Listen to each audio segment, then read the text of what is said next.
ஏழுமலையான் மூன்றாம் பகுதி. பிருகுமுனிவர் சத்தியலோகம் சென்றபோது அங்கே அன்னை சரஸ்வதி தேவியுடன் உரையாடி கொண்டிருந்தார் பிரம்மதேவர். அவர்கள் வெள்ளை பொற்றாமரை சிம்மாசனத்தில் வீற்றிருந்தனர். அங்கே ஏராளமான முனிவர்கள் அமர்ந்திருந்தனர். தேவ ரிஷிகள் பிரம்ம ரிஷிகளும் அவர்களில் அடக்கம். அனைவரும் வேதத்தின் பொருளை பிரம்மதேவர் மூலம் கேட்டுக்கொண்டிருந்தனர். பிருகுமுனிவர் சோதிக்க வந்தவர் அல்லவா?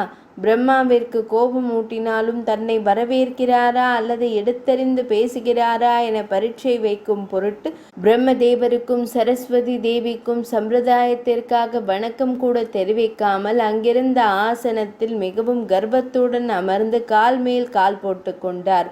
பிரம்மதேவருக்கு கோபம். இந்த பிருகு வந்தான், ஒரு வணக்கம் கூட கூறவில்லை. எனக்குத்தான் கூற வேண்டாம்? இங்கே அவனை விட உயர்ந்த விஸ்வாமித்ரர் வசிஷ்டர் போன்ற பிரம்ம ரிஷிகள் எல்லாம் வீற்றிருக்கிறார்கள். அவர்களுக்கு கூறியிருக்கலாம். இவனது வாய் பேசுவதற்கு காரணமான சரஸ்வதி தேவிக்கு கூறியிருக்கலாம்.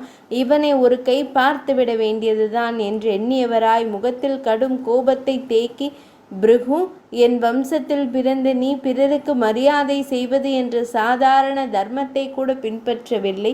இப்படிப்பட்ட உன்னால் மற்ற உயர்ந்த தர்மங்களை எப்படி காப்பாற்ற முடியும்? இங்கே இருக்கும் விஸ்வாமித்ர முனிவர், வசிஷ்ட முனிவர் போன்றவர்களெல்லாம் நாராயணனையே வழி நடத்தியவர்கள். இதோ இருக்கிறாரே அத்திரி முனிவர், அவர் மும்மூர்த்திகளையும் குழந்தையாக்கிய பெருமையை உடையவர். இதோ இருக்கிறாரே ஜமதக்னி முனிவர், அவருடைய மகனாக பெருமாளே அவதரித்தார்.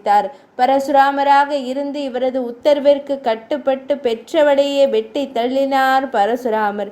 இதோ இங்கே பவ்யமாக அமர்ந்திருக்கிறாரே கௌதம முனிவர், அவரது மனைவியை இழிவுபடுத்திய காரணத்திற்காக இந்திரனுக்கே சாபமிட்டவர். இப்படிப்பட்ட உயர்ந்தவர்கள் முன்னால் நீ கொசுவுக்கு சமமானவன். அப்படி இருந்தும் இந்த சபையை அவமதித்தாய் என்று சத்தமாக பேசினார். பிருகுவிற்கு வந்த வேலை முடிந்துவிட்டது. ஆனாலும் அவர் பிரம்மதேவருக்கு ஒரு சாபத்தை கொடுத்தார். நான் முனிவனாயினும் மனிதன், தாமோ தெய்வம், அதிலும் படைப்பவர். தமக்கு பொறுமை இல்லை. நான் ஒரு தேர்வுக்காக தான் இங்கு வந்தேன். அந்த தேர்வில் தாம் தோற்றீர்கள். வருகிறேன் என்று கிளம்பினார். அடுத்து அவர் சிவலோகத்தை அடைந்தார். அங்கே நந்தீஸ்வரர் வாசலில் நின்றார். சிவபெருமான் தன் மனைவி பார்வதி தேவியுடன் தனித்திருந்தார். வாசலில் பூதகணங்களும் வார பாலகர்களான காவலர்களும் பாதுகாத்து நின்றனர். நந்தி தேவர் வாசலை மறித்து கொண்டிருந்தார். பிருகுமுனிவரோ இவர்கள் யாரையும் மதிக்கவில்லை. அங்கே நடந்த தியான வைபவத்தை பார்வையிட்டபடியே அத்துமீறி புகுந்தார். நந்தி தேவரிடமோ பிற காவலர்களிடமோ அனுமதி பெறவில்லை. சிவன் கோபத்தின் பிறப்பிடம் அல்லவா? தாங்கள் தனித்திருந்த போது உள்ளே நுழைந்த பிருகு முனிவரிடம், நீ பிரம்ம வம்சத்தில் பிறந்திருந்தும் தர்மங்களை அறியாமல் உள்ளே வந்து விட்டாய். தம்பதியர் தனித்திருக்கும் போது அங்கே செல்லக்கூடாது என்ற எளிய தர்மம் கூட புரியாத உனக்கு தபஸ்வி என்ற பட்டம் எதற்கு? இதோ உன்னை கொன்று விடுகிறேன் என்றவராய் திரிசூலத்தை எடுத்தார். ஆனால் அன்னை பார்வதி தேவி சிவனாரை தடுத்து விட்டார். நாம் தனித்திருக்கும் வேளையில் நம் பிள்ளை தெரியாமல் வந்துவிட்டது. உலக உயிர்கள் அனைத்துமே நம் பிள்ளைகள் தானே. அதிலும் பிருகு தவத்தால் உயர்ந்தவன், எந்நேரமும் இறைநாமம் கூறுபவன். அவன் தெரியாமல் ஏதோ செய்துவிட்டான் என்பதற்காக இப்படி சூலத்தை ஓங்குகிறீர்களே என்று பிருகுவிற்கு சாதகமாக பேசினாள் அன்னை பார்வதி. ஆனாலும் பிருகு முனிவர் இந்த சமாதானத்தை கண்டு கொள்ளவில்லை. அவர் வந்த வேலை முடிந்துவிட்டது. கோபப்படுவது போல் நடித்து அங்கிருந்து வைகுந்தம் சென்றார். ஹரி ஓம் நமோ நாராயணாய என்ற மந்திரம் எங்கும் ஒலித்து கொண்டிருந்தது. அன்னை மகாலட்சுமியின் கடாட்சத்தால் எங்கும் நவரத்தினங்களின் ஒளி வெள்ளம் பாய்ந்தது. அது ஒரு அருமையான நகரம். அந்த நகரத்தின் மாளிகைகளெல்லாம் தங்கத்தால் எழுப்பப்பட்டிருந்தன. வைகுந்தத்தில் உள்ள ஒரு அரண்மனையில் மகாவிஷ்ணு துயிலில் இருந்தார். மகாலட்சுமி அவரது திருவடிகளை பிடித்து கொண்டிருந்தார். பிருகுமுனிவர் வந்தது மகாவிஷ்ணுவிற்கு தெரியும். ஆனாலும் அவர் மாயவராயிற்றே. எந்த பரீட்சை வைத்தாலும் தேறி விடுவாரே. படிக்கிற குழந்தைகள் மகாவிஷ்ணுவை தினமும் வணங்க வேண்டும்.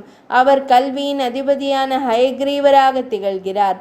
ஞானானந்தமயம் தேவம் நிர்மல ஸ்பட்டிகாகிருதம் ஆதாரம் சர்வ வித்யானாம் ஹைக்ரீவம் உபாஸ்மகே என்ற ஸ்லோகத்தை தினமும் கூறிய பிறகு கேசவா கேசவா கேசவா என 7 முறைகள் தொடர்ச்சியாக கூறிய பிறகு கல்வி கூடத்திற்கு கிளம்பும் குழந்தைகள் மிகப்பெரிய தேர்ச்சி பெறுவார்கள்.